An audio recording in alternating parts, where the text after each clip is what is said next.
Hola, hola, hola a todos. Bueno, aquí estoy con mi amiga, la casi doctora, Pues sí, todavía la estamos en maestra, proceso. el sismóloga y mi amiga Delia, en el cual pues hoy es 11 de febrero y pues vamos a hablar sobre qué significa este día. A ver, dinos, ¿qué es este día? Pues bueno, es el Día de la Mujer y la Niña en la Ciencia, entonces vamos a estar platicando sobre lo que significa y qué significó para nosotras como niñas la ciencia en nuestra vida. Así es, entonces vamos a tomarnos un cafecito en lo que hacemos. Bueno, ya agarramos nuestro cafecito. Muy rico, bueno, Delia, pues nos conocemos de hace tiempo, ya si la han visto ahí, pues ya has estado en Mamá Astrofísica, ¿no? Sí, Ya un llevamos gusto. varios tiempos, gracias por apoyarme siempre aquí. Es un gusto. Bueno, pues para empezar, eh, estamos aquí conmemorando el 11 de febrero, que es el Día Internacional de la Mujer y la Niña en la Ciencia. Es importante, bueno, porque nosotros si tenemos que fomentar hacia nuestras niñas, a que hagan, si quieren, lógicamente, la opción de participar en una carrera que tenga que ver con la ciencia y la tecnología. ¿No crees? Sí, así es. Yo creo que es importantísimo porque generalmente, bueno, nosotras somos mamás de varones y lo sabemos que hay muchos juguetes, inclusive dirigidos hacia los niños, que están relacionados con la ciencia, y para las niñas pues siempre, ¿no? La muñeca, la Barbie, que no está mal, pero sí siento que hay pocas actividades o pocos recursos infantiles, o por lo menos en nuestra época los había, dirigidos hacia las niñas. Me parece que últimamente han impulsado un poquito más los juegos que ya son para ambos géneros, pero pues aún así todavía hace falta que la ciencia se acerque más a las niñas para que en un futuro ellas puedan estudiar alguna carrera científica. Incluso desde el punto de vista central de urbana, ¿no? Sí. Porque no me imagino cómo pudiéramos y tenemos que hacer que las niñas de todo el país, por lo menos hablando de México, pues se interesaran, ¿no? Y siendo pues todas las carencias que hay, pues todavía es mucho más difícil. Sí, de hecho, digo, tengo una historia, la de mi abuelita. Ella es de un pueblo de allá de Guerrero.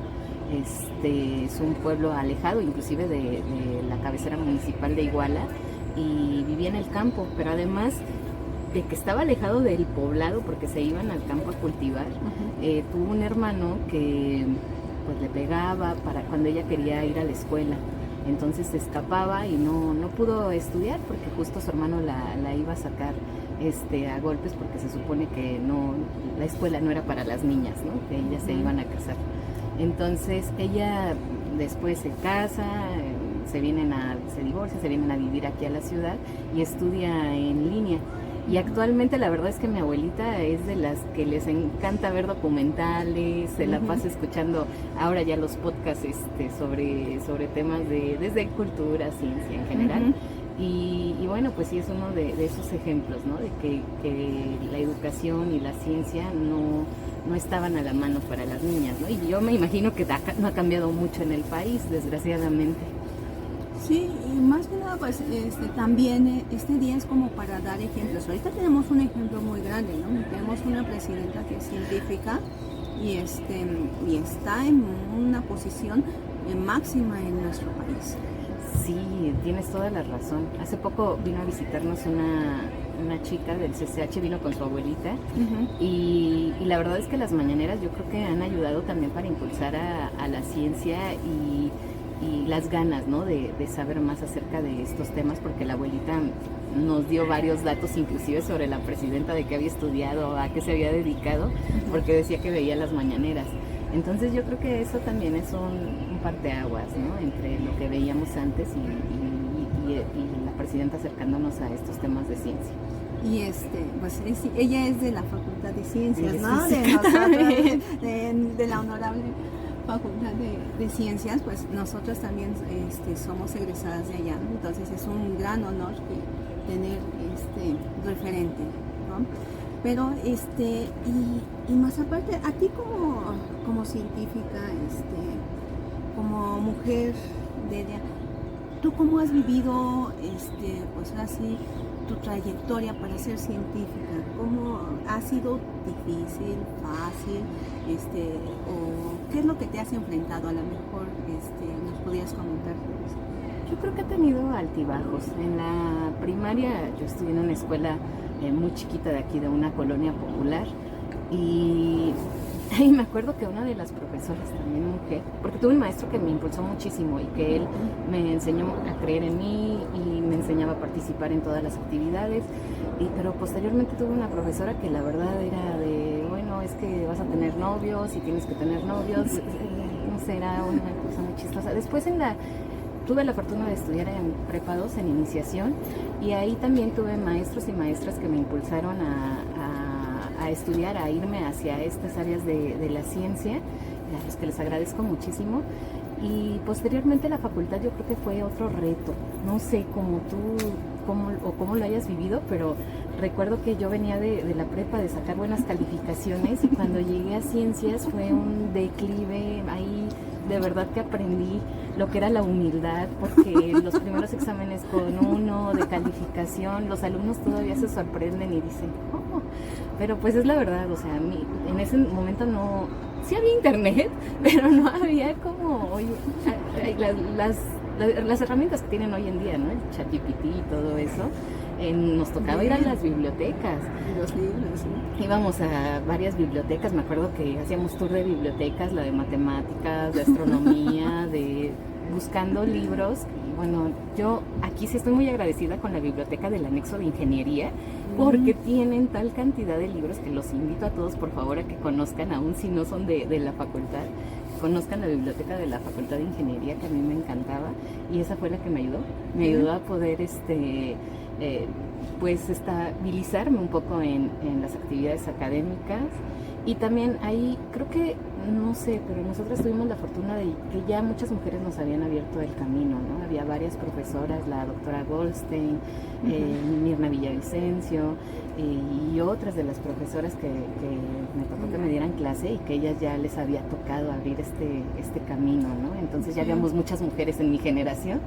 Ya me parece que ya íbamos casi 50-50, o dicen que en particular en esa generación estábamos 50-50, pero también fue un reto. La realidad es que tampoco voy a mentir que sí hubo compañeros que de pronto actuaban un poco despectivamente o mucho con algunas de nosotras, no todos, pero sí había algunos. Y posteriormente, donde empiezo un gran camino y que yo le agradezco mucho, porque siempre lo he dicho, al menos en mi caso no sentí una discriminación por género como tal, fue aquí en el departamento de sismología, aunque la mayoría son hombres, y solamente estaba la doctora Shirley Pérez Campos. La verdad es que siempre sentí ese impulso por parte de los profesores, el doctor Arturo Iglesias, que en este momento es el jefe del departamento, mi asesor, el doctor Quintanar. La verdad es que siempre me impulsaron, me ayudaron, y ahí yo venía de una facultad donde la verdad es que me sentía decepcionada de mí, sentía que no iba a poder, que no lo iba a lograr, que no servía para la ciencia. El síndrome del impostor, ¿no? Estar vivito y coleando. Sí, no, no sé, fue horrible. Y cuando llego aquí a sismología, veo que sí podía tener posibilidades de seguir creciendo, de entrar a la maestría y seguir creciendo académicamente. Y al contrario, la verdad es que mis compañeros también, les agradezco muchísimo, porque nos ayudamos entre todos, y la verdad es que me tocó una muy bonita generación también en el posgrado, y ahí empecé a tener más seguridad. Y siempre lo he dicho, a mí la sismología me dio seguridad, encontré mi área. Hace poco a esta señora que vino le comentaba que mi maestra de orientación de la prepa nos había dicho, al lugar que lleguen y sientan que es como su casa, ese es el lugar. donde deben de estudiar o donde van a sentir que pueden seguirse desempeñando. Y para mí el sismológico y el departamento de sismología fueron mi casa y me sentí muy abrigada, muy hasta apapachada. La verdad es que salir a campo tampoco es fácil, pero sí lo sentí bastante, pues que pertenecía ahí, ¿no? Y que la sismología para mí me lo ha dado todo. Pero bueno, después siguió el camino y ahora sí viene la parte, yo creo que personal, ¿no? Porque uno se casa, tiene hijos y ese es otro reto. No, y es que es justamente lo que han de decir, bueno, es que a lo mejor las niñas no quieren pues estudiar ingenierías o pues ellas dicen no y ya, y por qué las vamos a obligar, ¿no? Es como así, sí. Pero pues más que nada pues hay que preguntarnos nosotros como sociedad, como nuestros familiares, ¿por qué ellas están decidiendo ese camino, no? ¿Por qué hay tan pocas que, porque de todas maneras globalmente seguimos teniendo como que hay más investigadores, el 70%, y el 30% somos mujeres. Entonces, ¿por qué, no? Porque sí podemos dar razones de la sociedad, de cómo ha venido, y entonces pues justamente este día nos ayuda a reflexionar, así como estamos platicando tú y yo sobre pues cómo hemos llegado aquí. Es que podríamos decir que somos casos de éxito porque llegamos a hacer a cursar estas carreras, ¿no? Pero ¿tú cuáles crees que son los factores que impiden, o sea, que tú has visto por experiencia, que han impedido que algunas compañeras o algunas niñas no hayan escogido este camino? Bueno, yo creo que para empezar, en su momento, y yo creo que actualmente también la divulgación, ¿no? De en dónde se pueden desempeñar en un futuro, ¿no? En dónde pueden trabajar. Esa es una, yo creo que de los grandes cuestionamientos por parte de las niñas. Si estudiar una carrera les va a dar dinero también. Entonces, digo, a mí me lo decía, ¿no? Y de física, ¿en qué vas a trabajar? Entonces, sí hay trabajo. Y tengo amigas que actualmente tienen desde sus propias empresas, de las que han estudiado física y se dedican a cuestiones de física médica, de radiaciones, otras que se fueron hacia el área de petróleos. Entonces yo estoy muy orgullosa de ellas porque han encontrado un lugar para trabajar. Pero ahora, ¿por qué no irse a estas carreras? Sí concuerdo con varias de mis compañeras que era un reto. Me parece que en particular física, es una carrera muy abstracta que requiere de concentración al 100%, y las mujeres y dedicación. Y las mujeres a veces tendemos a no estar en una sola cosa enfocadas, ¿no? Sino que tenemos, por cuestiones sociales, recaen sobre nosotras varias cuestiones, sobre todo familiares. Entonces, recuerdo que con mis amigas eran demasiada la problemática, ¿no? Sus papás, la vida familiar, la pareja, desde que está uno en la carrera. Entonces, algunas desertaban, algunas se casaban también muy jóvenes y terminaban desertando. Entonces, sí para nosotras como mujeres en una carrera que sí requiere concentración al 100%, me parece que es un reto. Y en particular en el caso de las alumnas que están en el bachillerato, yo di clases en el CCH y muchas de las alumnas no querían irse a estas áreas de ciencia porque les habían dicho que no eran buenas en matemáticas. Entonces el miedo de muchas de las niñas y de las mujeres son las matemáticas, porque parece que les han inyectado desde que están en la primaria o en el kinder que ellas no sirven para las matemáticas. El destino manifiesto, ¿no? A nadie diciendo. O sea, tú no... Luego las mamás tenemos mucha responsabilidad en cuanto a lo que decimos. Sí. De que marca a nuestros hijos, decirle, ay no, tú no eres bueno, no te voy a comprar tal cosa matemática, ¿no? Te va a aburrir. Entonces, por ejemplo, los legos muy dirigidos hacia los niños, ¿no? O los rompecabezas. Luego a los mismos niños dicen, ay, tú ni acabas eso, ¿no? Entonces, eso tenemos que, como mamás, tener cuidado en lo que decimos a nuestros hijos. No sabemos si eso los puede marcar, ¿no? Entonces, y a las niñas, pues como está muy, digamos, en la órbita social decir de que las mujeres no somos buenas para matemáticas, Sí. es muy fácil replicar ese mensaje. Cuando en realidad yo creo que uno como estudiante tanto de la primaria, la secundaria va evolucionando. Si a lo mejor no fuiste bueno en algún año en matemáticas, no significa que el siguiente siga ocurriendo lo mismo, porque a veces tiene que ver también con la forma en la que te lo enseñaron, lo que te dicen tu familia, es que nosotros nunca hemos sido buenos en matemáticas, ¿no? Y eso sí impacta, por lo menos en mi experiencia sí me tocó ver que impactaba mucho en mis estudiantes de bachillerato. Y entonces cuando ya nos sentábamos y empezábamos a revisar varios temas, era, pues sí, estaba muy fácil, ¿no? Desde hacer un despeje, suma de fracciones, digo, temas muy, muy, muy sencillos de las matemáticas. Y otra cuestión es el que les digan, ¿y eso en dónde lo vas a emplear? Y hace poco me tocó ver un TikTok que decía, ¿cuándo vas a emplear el teorema de Pitágoras? Nosotros aquí en particular en esta área lo vemos mucho, pero bueno, en realidad lo van a ver, si son dentistas por ahí tienen que usarlo los ortodoncistas y en otras áreas de la medicina, entonces los médicos no se libran de las matemáticas, los contadores y algunos inclusive de algunas cuestiones de abogados, física. ¿no? Los abogados. Para los dictámenes, ¿cómo no? Sí. O sea, entonces no es tan fácil que se alejen. Y además como parte de la cultura general, yo creo que en la pandemia vivimos mucho lo de la toma de temperatura, que decían que los termómetros les podían quemar las neuronas cuando pues son ondas en el infrarrojo, ¿no? Y son temas que se explican en la secundaria. Entonces me parece que hay varios temas de física que no importa qué carrera estudien, que a veces, pues bueno, sí, les da miedo, ¿no? Estudiarlos, y me parece que alejan a muchas de las niñas de estas áreas de la ciencia.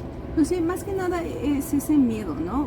Bueno, uno de los factores es ese miedo a que, bueno, pues es que va a ser todo matemáticas, bueno, ese es el lenguaje, ¿no? Sí. Pero hay que tener en cuenta, y eso hay que mostrarlo, de que, bueno, no es diferente de aprender otro idioma, ¿no? Es a nosotros ahí, sí, yo comparto tu opinión de que cuando llega uno a la facultad es como si te hacen el cerebro y te hacen así y así y así, y tienes que aguantar y tienes que aprender tanto matemáticas como física y verlo de una forma abstracta, de una forma que te va a llevar a comprender los movimientos, ¿no? Sí. Entonces, mucho de eso uno no se lo espera. O sea, si alguien era bueno en matemáticas y dice, yo sé, yo soy buen camarero, pero cuando ya uno en la facultad es, ¿qué? No, y es una frustración. Algo de humildad. Ajá, de que dices, no, pues, ¿qué hago aquí? No entiendo nada. Y entonces eso sí hace mucho que muchas compañeras diserten, ¿no? Entonces es cuestión también de hacer esta divulgación y sí decir, hay momentos como en todas las carreras, como en medicina, yo creo, que sí es muy muy fuerte el cambiar de pensamiento, ¿no? Sí. En adquirir un conocimiento que no tenías antes, pero de que se puede hacer y que se puede vivir de eso ahora, pues a nosotros como sociedad nos va a ayudar que seamos una sociedad que avancemos tecnológicamente. Ahorita ha habido un impulso, se va a generar tanto en aeronáutica como en la generación de semiconductores, en la generación de autos eléctricos. Entonces, de que va a haber inversión, sí la va a haber, de que nosotros todas, cualquiera, o sea, somos la mitad de la población, tenemos que poner nuestro granito de arena en cada uno de estos avances, y también como sociedad, esos avances que tengan nuestra perspectiva de género, pues va a ser mucho más enriquecedor. Sí, y bueno, hemos hablado mucho sobre física, ¿no? Pero también está química, biología, y que también son áreas donde de hecho las usamos todos los días. La química desde cocinar forma parte de nuestro día a día, y bueno, la biología ni se diga. Entonces, que son carreras que pueden estudiar. Afortunadamente me parece que hay muchas biólogas, hay muchas mujeres estudiando biología, Y bueno, sí hace falta, me parece que más mujeres en estas ciencias, del lado de las matemáticas, puras, del lado de física, del lado de las ingenierías, pero sí, todavía queda un camino por recorrer. Y bueno, otra cosa a la que me he enfrentado es también la deserción después de terminar la carrera. El ya no continuar ejerciendo la carrera, que eso me parece que pasa en todas las carreras, pero sí, en estas áreas de la ciencia no es la excepción, porque es cierto, cuando me preguntabas de los retos, no sé cómo lo has visto tú, pero el sobrellevar ambas tareas, el ser mamá y además ser científica, yo creo que para mí ha sido el reto más fuerte.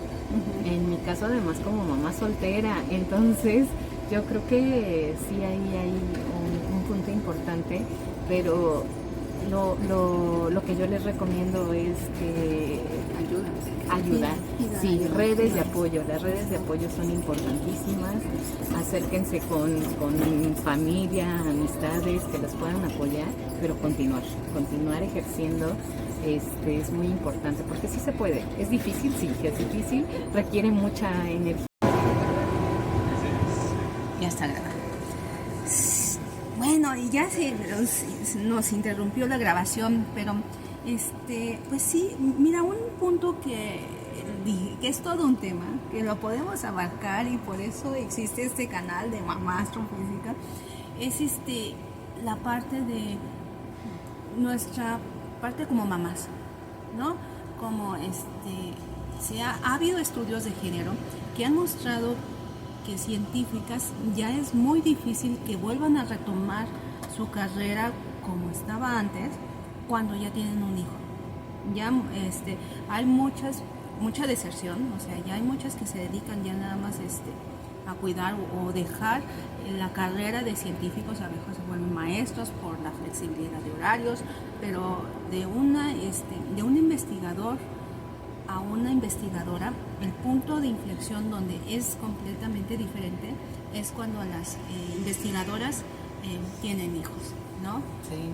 Entonces, sí se entiende mucho esa parte, incluso pues no podemos platicar ya después de ella, pues las dos somos mamás, cómo hemos sobrellevado pues esta situación, que sí no es difícil, es retadora.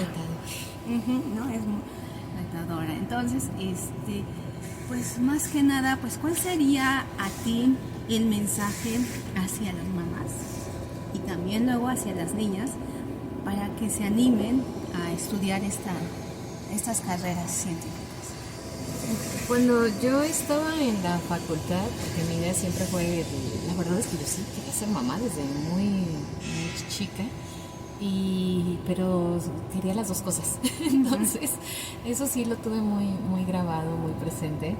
Entonces, la verdad es que nunca pasó por mi cabeza el dejar de ejercer, pero sí entiendo que algunas han tenido que hacerlo por diferentes cuestiones, ¿no? Entonces, la verdad es que en este caso mi mensaje para las mamás es que independientemente de que sigan ejerciendo o no lo hagan, que eso no implica el alejarse de la ciencia, ¿no? El seguir leyendo artículos relacionados con el tema, el seguir inclusive empapándose, ¿no? Con algunos videos, seminarios que además se imparten en diferentes institutos.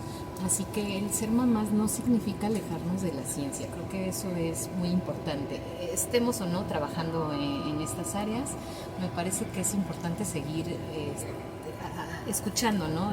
Acudiendo, por ejemplo, a lo de la Noche de las Estrellas o todos estos temas de divulgación que además nos ayudan a nosotras, pero también ayudan a nuestros niños.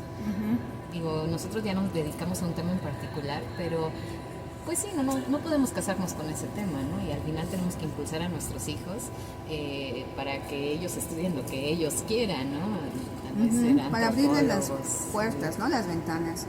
Y eso es muy importante. Me parece que el seguir enriqueciendo a nivel cultural y a nivel científico a nuestros hijos, acercándolos a diferentes talleres. Actualmente están las utopías, por ejemplo, que están muy bien, las de Iztapalapa, En Pilares también dan talleres inclusive de electricidad, de electrónica, entonces sí, uno es mamá, pero eso no significa que se nos apagó el cerebro y que debemos dejar de aprender. Podemos seguir aprendiendo, porque si nosotras aprendemos, también nuestros hijos van a aprender. Entonces vamos a llevarles esa información a ellos. Y a los alumnos siempre les digo, ¿no? A mí me gustaría que lo que yo les estoy dando también lo compartan en sus casas, porque también sus papás aprenden con ustedes.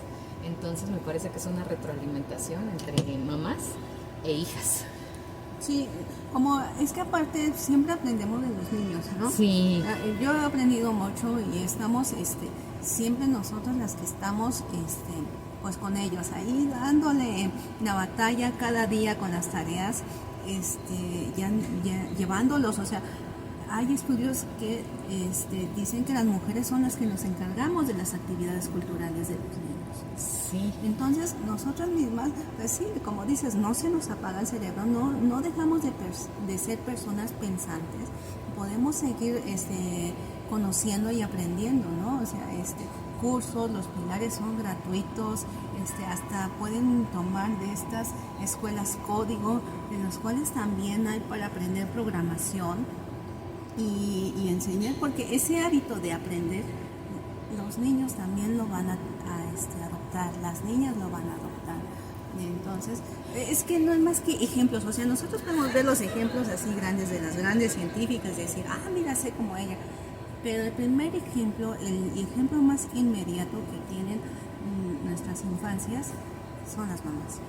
Sí, que nos vean estudiando, que nos vean leyendo, yo creo que eso es muy importante, porque así ellos van a replicar, como dicen, se enseña con el ejemplo, ¿no? Entonces, si lo ven a uno en lugar de a lo mejor la telenovela, que se vale, que pongan también un documental en algún momento, que se sienten, y la verdad es que los niños, aunque sea 5 minutos, se van a acercar y van a empezar a ver ese documental, la música clásica, ¿no? De Ofunam, los conciertos que pasan por la tele, todo eso va a ayudar a que también los niños se vean involucrados. Entonces, pero sí tenemos que poner de nuestra parte y acercarlos a estas áreas del conocimiento, sí, y sobre todo a las niñas. Sí, no sabes cuándo va a ser clic.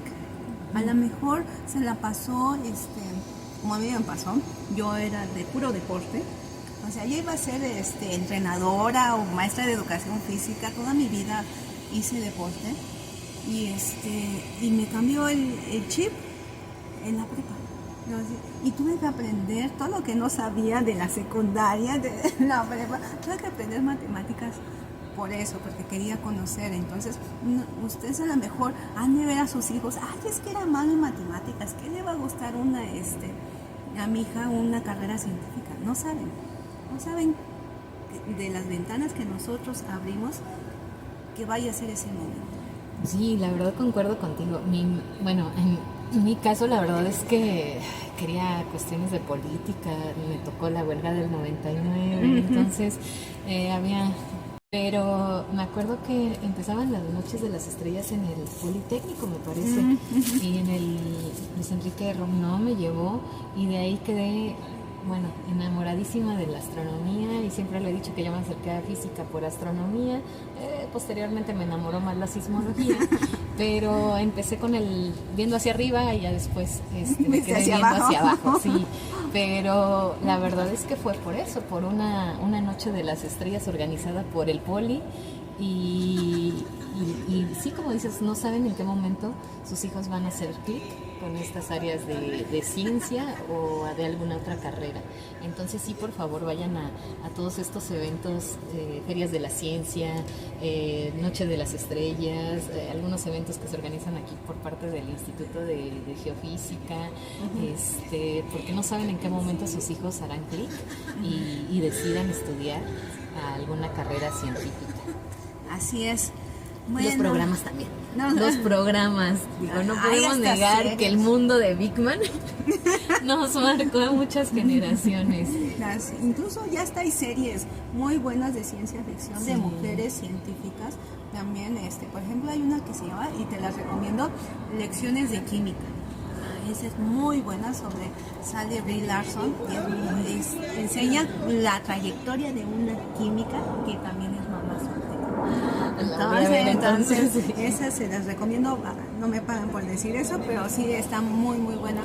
Y pues estas son nuestras reflexiones de este día. Nosotros queremos compartir porque también nos hemos dedicado a la divulgación y sabemos la importancia que tiene, y pues esperemos les haya gustado, hayan pues tomado en cuenta algunas cosas que decimos, y cualquier duda pues también pueden escribirnos. Y pues muchas gracias, y impulsen a sus niños. Gracias, y que sus hijas estudien ciencia.